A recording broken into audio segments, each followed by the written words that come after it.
Video start करने से पहले मैं आपको ये बताऊंगा कि आप ये वीडियो में एंड तक बने रहो और ये वीडियो पे कमेंट करो कि आपके पास अभी कौन सी बाइक है, आपके पास पहले कौन सी बाइक थी, आपका वो बाइक के साथ एक्सपीरियंस कैसा था, ताकि दूसरे जो ये वीडियो देखेंगे उनका एक्सपीरियंस अच्छा हो और उनको नॉलेज मिले कि मेरे पास ये बाइक अगर रहेगी तो मैं इसको कैसे रख सकता हूँ। So let's begin with the video.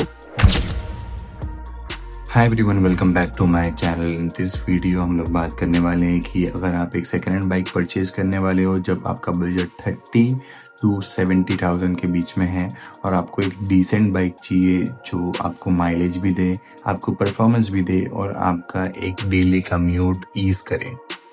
सो हम लोग ये वीडियो शुरू करने से पहले I want to say this. If you will not take care of your bike, it will end up leaving you in a difficult situation. When I say take care, I mean to say timely. जब आपका time आ चुका हो, अगर आपने time पे service नहीं कराया है तो ऑफ कोर्स चाहे वो सेकेंड हैंड बाइक हो या नई बाइक हो, एक टाइम पे वो कहीं ना कहीं धोखा देगी। सो ये बात कंसिडर करके आगे के स्टेप पे जाना। और जो ब्रांड्स हम लोग डिस्कस करने वाले हैं वो ब्रांड्स मेंटेनेंस अपने हिसाब से मांगेंगे। कुछ ब्रांड्स का मेंटेनेंस लो रहेगा और कुछ ब्रांड्स का मेंटेनेंस हाई रहेगा। सो let's begin with the video. So brand list जो हमने कंसिडर की है, जिसमें सबसे पहला ब्रांड होंडा का है। होंडा में 30,000 से लेके 70,000 के बजट में अगर बाइक पॉपुलर है तो 3 ही बाइक है। सबसे पहले है होंडा यूनिकॉर्न, सेकंड है होंडा शाइन, थर्ड है होंडा हॉर्नेट। ये डिसेंट परफॉर्मेंस, डिसेंट माइलेज और लो मेंटेनेंस कॉस्ट की बाइक है। इसमें CBR इंक्लूडेड नहीं है क्योंकि CBR एक स्पोर्ट्स बाइक है और परफॉर्मेंस बाइक है, जिसमें मतलब ये इसलिए कंसिडर नहीं किया है क्योंकि उसमें मतलब मेरे को उसका इतना नॉलेज है नहीं और ना मैंने वो कभी बाइक इतनी चलाई है, बस 1-2 बार चलाया है, तो इसलिए मैंने उसको कंसिडर नहीं किया है, बीइंग ऑनेस्ट। सेकंड जो हमारा जो ब्रांड है वो है यामाहा। यामाहा की बाइक में मेरे एक्सपीरियंस के हिसाब से अगर आप देखोगे तो यामाहा FZ आप कभी भी आंख बंद करके ले सकते हो। तीनों मॉडल जो पहले जो लॉन्च हुए थे 2010 to 15 के बीच में जो चल रही थी, वो 15 to 20 के बीच में भी जो चल रहे थे, वो 20 लॉकडाउन के बाद में भी जो लॉन्च हुई है वर्जन 3, वो भी आप ले सकते। और 30 to 70,000 के बीच में आपको वर्जन 3 वाला मॉडल तो बहुत पुराना वाला मिलेगा, लेकिन जो पुराने वाले थे लाइक 2010 से लेके 2020 तक के जितने भी मॉडल्स थे आपको मिल सकते हैं और उसका मेंटेनेंस कॉस्ट भी अच्छा खासा ही कम है। ऐसा भी नहीं कि आपको एकदम अचानक से फटका पड़ेगा या फिर कुछ, तो आप ये बाइक्स आंख बंद करके ले सकते हो। इसका परफॉर्मेंस भी अच्छा है एंड माइलेज भी अच्छा खासा है। तो ये जो दोनों ब्रांड है, इन दोनों ब्रांड्स की मैंने स्कूटी को कंसिडर नहीं किया है क्योंकि स्कूटी के लिए हम एक अलग वीडियो बनाएंगे। और तीसरा ब्रांड जो हम लोग बात कर रहे हैं सुजुकी। सुजुकी का मेरा एक्सपीरियंस जो है सिर्फ मैंने चलाया है, उसको ओन नहीं किया है कभी, बिकॉज मैंने बजाज, होंडा एंड यामाहा की बाइक्स ओन किए एंड KTM, और जो दूसरी बाइक्स जो है वो बुलेट ओन की है। तो ये मैंने ओन किया नहीं है, तो इसका राइडिंग एक्सपीरियंस एक अच्छा ही एक्सपीरियंस है, बुरा नहीं है। अगर आपको ब्रांड स्पेसिफिक नहीं रहना है, आप चला के देख रहे हो, आपको पसंद आ रही है तो आप ले सकते हो क्योंकि उसका मेंटेनेंस भी नॉर्मली है। और इसका जो मेंटेनेंस है मेरे हिसाब से इसका जो दूसरे ब्रांड्स जो मैंने नाम लिए होंडा से थोड़ा सा ज़्यादा हो सकता है और लाइक यामाहा के करीब ही रहेगा। और जो चौथा ब्रांड हमारा है वो है बजाज।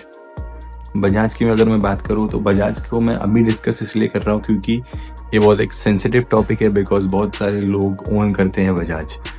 और होंडा और बजाज ऐसे ब्रांड्स हैं जो बहुत बिकते हैं। यामाहा अगर मैं उसको नहीं भी कंसिडर करूँ इसमें, तो ये होंडा और बजाज ऐसे ब्रांड्स हैं जो बहुत बहुत बहुत बिकते हैं। तो जो बजाज की बाइक्स है 2000 के लाइक 2004-5 उसके भी पहले से, लाइक जो हमारी पल्सर 150, लेजेंडरी पल्सर 150 तब से चलती आ रही है। तो अगर आप 30 to 70,000 के बजट में देख रहे हो तो बहुत ऑप्शंस है आपके पास, चाहे वो 200 सीसी की बाइक्स हो, 150 सीसी की बाइक्स हो, 125 सीसी की बाइक्स भी आपके पास अवेलेबल है। NS RS भी अवेलेबल है आपके पास, 220 भी अवेलेबल है और ये 125 150 सारे अवेलेबल है। इनका जो मेंटेनेंस है, जो 200 सीसी सेगमेंट की मेंटेनेंस है, वो 2500 टू 3000 के बीच में रहता है। बेसिक सर्विसिंग की बात कर रहा हूँ, जिसमें लाइक छोटे मोटे पार्ट्स हो गए, like brake pads and all, अगर कुछ एक्स्ट्रा एडिशनल लगाना पड़ गया ये वो, तो ये सब अपना 2000 से 3000 के बीच में हो जाएगा, पूरा हो जाएगा अगर एक अच्छी सर्विस दोगे तो। लेकिन और ये गैरेज पे भी डिपेंड करता है। और दूसरी बाइक्स जो है वो 1200 से 1800 के बीच में सर्विस हो जाती है, लेकिन इसमें पार्ट्स भी इंक्लूडेड है। कुछ छोटे मोटे पार्ट्स को कवर करके बोल रहा हूँ, बेसिक या ऑयलिंग एंड नॉर्मल सर्विसिंग की बात नहीं कर रहा हूँ मैं। तो ये चीज़ है। बजाज का हल्का सा मेंटेनेंस कॉस्ट हाई रहेगा, लेकिन अगर आप एक बजाज बाइक ओन कर सकते हो तो ऑफ कोर्स आपने सोचा रहेगा कि इसका मैं मेंटेनेंस भी संभाल लूँगा। Not only for Bajaj but also for Honda, Yamaha, Suzuki या फिर बजाज। ये चारों ब्रांड्स अगर आपने अभी तक हमने जिसकी बात की है, अगर आप ऐसा सोचते हो कि मैं ये बाइक परचेस करना चाहता हूँ या चाहती हो, तो ये बाइक्स अगर आप लेने का सोच रहे हो तो आपने इनका मेंटेनेंस का भी सोच ही लिया होगा। मेंटेनेंस एक ऐसी चीज़ है कि मैंने आपको स्टार्टिंग में ही बोला था कि if you will not take care of your bike timely, it will end up leaving you in a difficult situation, जिसमें आपका पूरा बाइकिंग एक्सपीरियंस ख़राब हो जाएगा वो पर्टिकुलर ब्रांड को लेके। फिर वही आपका एक्सपीरियंस आप दूसरों से शेयर करोगे, तो हो सकता है आपने मेंटेन नहीं किया होगा, उसके बाद ऐसा एक्सपीरियंस आ रहा होगा, तो फिर दूसरों को इम्पैक्ट वही चीज़ करेगा। जो गलती आप अवॉइड कर सकते थे और वो गलती की वजह से एक्सपीरियंस ऐसा हो गया। सो बेसिकली मेंटेनेंस ही इम्पोर्टेंट है पुरानी बाइक्स को लेके। आपको ये लेने से पहले देखना है कि वो पुरानी बाइक कितनी मेंटेन्ड है, ये आपको एक एक्सपर्ट या फिर मैकेनिक ही बता पाएगा। अभी जो हम लोग बात करने वाले हैं वो ब्रांड है टीवीएस और hero.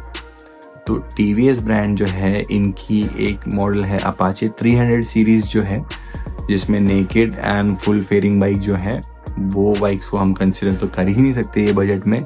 So will come back to Apache, वो 200 सीरीज एंड 160 180 सीरीज की जो बाइक्स हैं अपाचे की।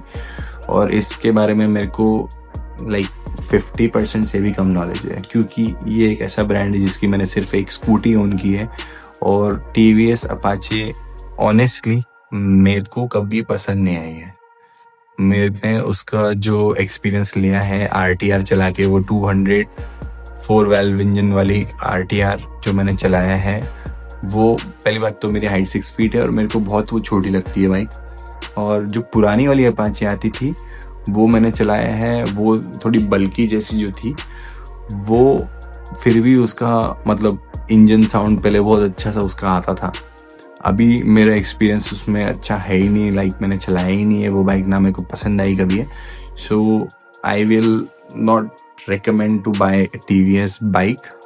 I will rather recommend you to buy a TVS scooty, और जो कि है जुपिटर। जो अभी की जुपिटर जो आई भी है, पुरानी वाली जुपिटर तो थी ही, और अभी जो जुपिटर आई है वो बहुत ही मस्का और स्मूथ है।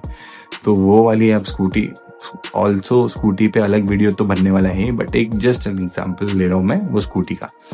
कमिंग टू हीरो एक्सपल्स और इम्पल्स तो अगर आप बहुत पुरानी हो गई है, हो सकता है आप कंसिडर करो या ना करो, लेकिन हीरो के पार्ट्स बहुत सस्ते हैं। ये एक हीरो का बहुत अच्छा एडवांटेज है।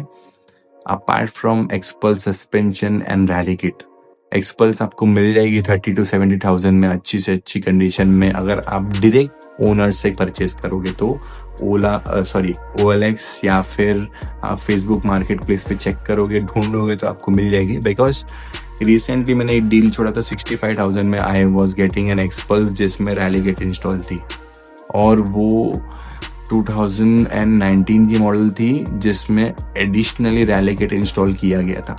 तो वो मतलब कंपनी की तरफ से भी नहीं, उसका वो सस्पेंशन का कुछ चेंजेस था, लेकिन उसकी हाइट इंक्रीज हो गई थी।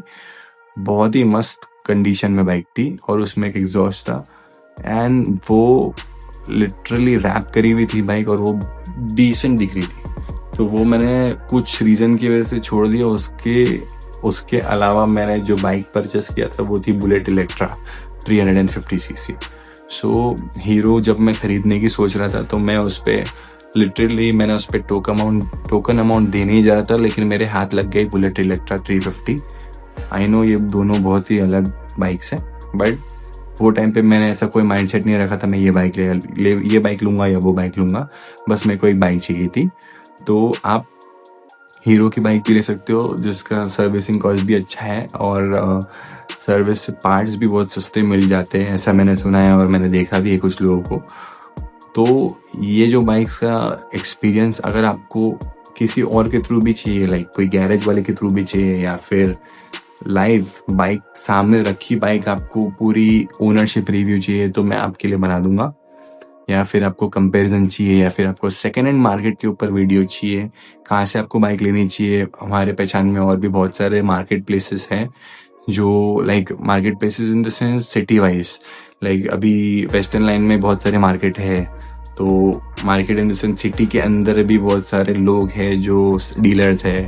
कौन सा डीलर सही रहेगा, कौन सा डीलर अच्छी अच्छी वीडियोस आपको चाहिए इस मामले में, तो feel free to comment down. और आप ये कमेंट करो कि आपके पास कौन सी बाइक थी और आपका एक्सपीरियंस कैसा था।